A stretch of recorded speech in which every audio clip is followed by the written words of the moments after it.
코피아 교회는 지난주 수요일부터 사순절 기간을 보내고 있습니다.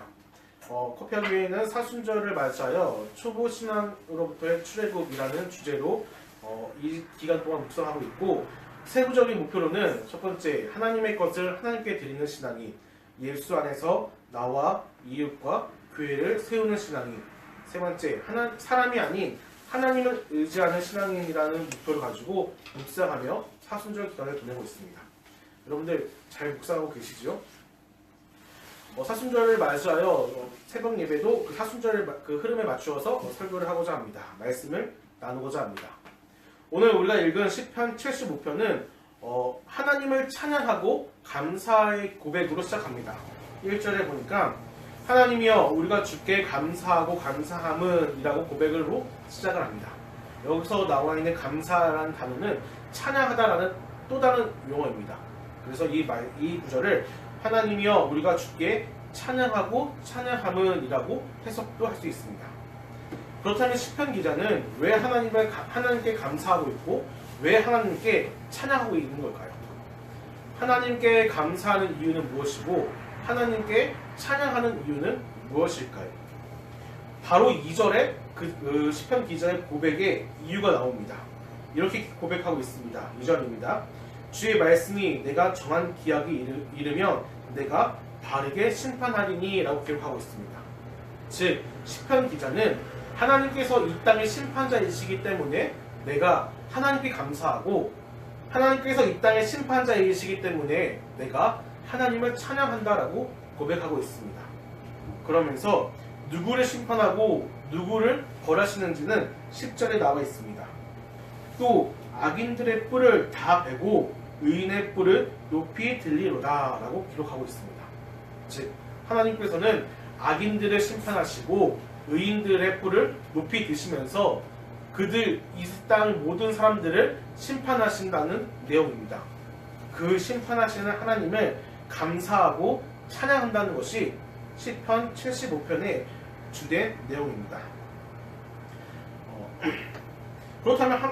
그렇다면 하나님께서는 왜 이 땅을 심판하실까요? 하나님께서는 무슨 권한으로 이 땅을 심판하실까요? 시편 기자는 하나님께서 이 땅을 왜 심판하시는지 심판의 이유나 그 대상이 하나님인지에 대해서는 그다지 중요하게 다루지 않습니다. 다만 심판자는 하나님이시라는 것만 강조하고 있습니다. 얼마 전에 2월 14일은 발렌타인데이였습니다. 여자가 사랑하는 남자에게 초콜릿을 주는 날이죠. 여러분 초콜릿 받으셨지요? 네, 저도 제 아내에게 초콜릿을 받았습니다. 그런데 2월 14일은 우리 한국 역사에 아픔이 있는 날이기도 합니다. 혹시 아십니까? 그렇죠. 안중근 의사가 사형 선고를 받은 날이 바로 2월 14일입니다. 안중근 의사가 사형 선고를 받았을 때 그의 어머니 조 마리아 여사는 살아계셨습니다. 아들이 자기보다 먼저 이 세상을 떠난다는 소식이 얼마나 슬펐을까요? 저도 자식인 입장으로서 감정이입이 되더라고요. 그래서 내 아들이 나보다 먼저 이 세상을 떠나게 된다면 굉장히 슬프고 힘들 것 같아요. 그런데 감옥에 있는 그 안중근 의사에게 어머니께서 편지를 쓰신 내용이 얼마 전에 그렇게 방송을 타면서 공개되었습니다. 주된 내용은 그것이었죠. 일본인들에게 구차하게 목숨을 구하지 말고 한해 대장부답게 당당히 죽음을 길을 선택하라. 그 길을 가라고 그 조 마리아 여사는 자신의 아들에게 편지를 쓰면서 수의를 지어서 보냈다고 합니다. 이렇게 우리의 인생은 우리가 때로는 선택하며 살아갑니다. 지난주 수요일 우리 김희민 전도사께서 말씀하셨듯이 우리의 인생은 우리의 것이 아니라 하나님의 것이지만 하나님이 우리에게 맡겨주심으로 말미암아 청지기의 삶을 산 우리는 때로는 우리 스스로가 선택하기도 하고 때로는 우리가 인생을 개척하며 나가면서 살기도 합니다. 작은 선택으로는 당장 오늘 아침 메뉴를 무엇을 먹을지 선택하기도 하고, 큰 선택으로는 1년의 계획을 세우면서 1년의 나의 인생을 선택하기도 하고 계획하기도 합니다. 이렇게 내 인생을 또 내 식단을 내 스스로가 선택할 수 있는 권한은 바로 내 삶의 주인은 내가 되기 때문입니다. 하나님께 받은 청지기로서 내가 위임을 받았기 때문입니다. 이 말은 즉슨 내 인생 혹은 내 선택은 나에게만 적용될 수 있고 다른 누군가에게는 적용될 수가 없습니다. 다른 누군가에게 당신은 이렇게 살아야 합니다라고 내 스스로가 그 사람들의 인생을 선택해 주거나 그들의 선택을 내 스스로가 강요할 수 없다는 것입니다. 즉, 내가 주인이 되었을 때만 내가 선택할 수 있고 결정할 수 있습니다. 그렇다면 하나님께서는 무슨 고난으로, 어떤 고난으로 이 땅에 있는 사람들을 심판하실까요? 3절에 하나님께서 심판하실 수 있는 고난의 내용이 나옵니다. 제가 읽어드리겠습니다. 땅의 기둥은 내가 세웠거니와 땅과 그 모든 주민이 소멸되리라 하시도다. 이 말씀은 그 하나님께서 땅의 기둥을 스스로 세우셨다라고 기록하고 있는 것입니다. 이 말은 하나님께서 이 세상의 모든 것들을 창조하시고 그 질서를 하나님께서 세우셨다라는 말씀입니다. 즉, 사람들이 원하건 원하지 않건, 사람들이 인정하건 인정하지 않건 이 땅의 모든 주인은 하나님이시며 이 땅의 모든 소유는 하나님께 있습니다. 그렇기 때문에 하나님께서는 자신의 소유된 이 세상과 사람들을, 그 사람들이 하물며 의인과 악인일지라도 하나님께서는 심판하실 수 있고 선택하실 수 있는 것입니다. 사랑하는 여러분, 여러분들은 하나님께서 나를 창조하셨다는 것을 믿으십니까? 하나님께서는 나뿐만 아니라 이 세상 모든 것들을 창조하시며 주인 되시는 것을 믿으십니까?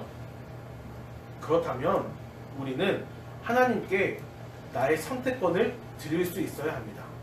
왜냐하면 선택은 주인만이 할 수 있기 때문입니다. 사순절 기간 동안 우리는 하나님의 것을 하나님께 드리는 신앙인이라는 그런 주제로 묵상하고 있습니다. 저는 이 주제를 묵상하면서 고민하면서 내가 하나님께 드릴 수 있는 것은 무엇일까를 곰곰이 생각해 보았습니다. 그러면서 그런듯 제가 청소년 사역을 했을 때 했던 설교가 떠올랐습니다. 저는 매년 학생들이 여름방학이 시작될 때쯤에 이런 주제로 설교를 합니다. 선택을 하나님께 맡겨라. 특히 고등학교 3학년 친구들에게 설교를 합니다. 고등학교 3학년 시기의 여름방학은 굉장히 중요하죠. 몇 달 남지 않는 수능시험을 준비하는 학생으로서 이미 수시와 정시의 그런 방향을 결정하기도 하고 더 빠른 친구들은 재수를 할지도 결정을 하기도 합니다. 그때 저는 과감하게 이렇게 설교를 하죠. 너희가 대학을 가는 것은 너희 선택이 아니다. 하나님께 기도해 보아라. 하나님이 대학을 가라고 하시면 대학을 가고 대학을 가지 말라고 하시면 대학을 가지 말아라. 대학이라는 인생의 커다란 산이 지금 당장은 너희에게 너무 크게 느껴질지 모르지만 그 선택조차도 하나님께 맡겨 드릴 수 있어야 된다. 우리가 매일같이 찬양하는 주님 말씀하시면 내가 나아가겠습니다. 주님 뜻이 아니면 내가 멈춰 서겠습니다 라는 그 고백이 진짜 너희의 신앙인이 되려면 대학 문제 자체도 선택권을 하나님께 드려야 된다라고 설교를 합니다. 그럼 애들 반응은 어떻게 해야 될까요? 받아들이지 않죠. 아멘이 나오지 않습니다. 당연히 6년 동안 혹은 12년 동안 대학이라는 것을 놓고 공부하고 준비해왔던 아이들이 하나님께 그 선택권을 맡겨드리는 것 자체가 부담이기도 하고 말로는 설명할 수 없으니까 거부를 하죠. 그리고 설교 끝나면 아이들이 하는 말이 거의 동일합니다. 전사님, 저는 그렇게 못하겠어요. 하나님께 내 선택권을 맡겨드리지는 못하겠어요. 라고 고백을 합니다. 그 고백을 하는 아이들의 모습을 보면 참 안타깝죠. 내 인생은 내게 아닌데 내가 선택해서 나아간다고 해서 내 인생이 아닌데 하나님께 받은 인생이고 우리는 단지 청지기일 뿐인데 마치 내가 주인공이면만 내 스스로가 선택하고 판단하고 개척하는 그 삶을 보면서 참 안타깝더라고요. 여러분, 우리는 어떻습니까? 우리는 교회 안에서 사역을 하면서 많은 것들을 선택하며 살아갑니다. 이 선택이 나에게 나온 선택입니까? 아니면 하나님께서 주신 선택입니까? 진짜 우리 커피와 교회의 주인이 사람이 아니라 하나님이시라면 하나님의 선택에 따라 가는 교회가 되어야 합니다. 더 세부적으로 진단해 봤으면 좋겠습니다. 이번 주에 행할 그 행사들이 내 선택입니까? 아니면 하나님의 선택입니까? 1년 동안 세운 우리의 계획들이 내 선택입니까? 아니면 하나님의 선택입니까? 내가 세운 그 목표가 하나님의 선택입니까? 아니면 내 선택입니까? 그것이 만에 하나 나의 선택이고 나의 결정이라면 우리는 과감히 그것을 포기하고 버릴 줄 알아야 합니다. 그리고 그 선택권을 하나님께 드림으로 말미암아 하나님이 주인이 되는 커피와 교회가 되도록 우리는 힘써야 할 것입니다. 시편 기자는 이 세상의 주인을 하나님으로 고백하며 모든 심판의 권한을 하나님께 드리고 있습니다. 그 고백처럼 우리 또한 우리의 모든 권한을 하나님께 드림으로 말미암아 하나님께 심판을 맡겨드리고 선택을 맡겨드리는 우리 교회 커피와 교회가 되기를 간절히 소망합니다.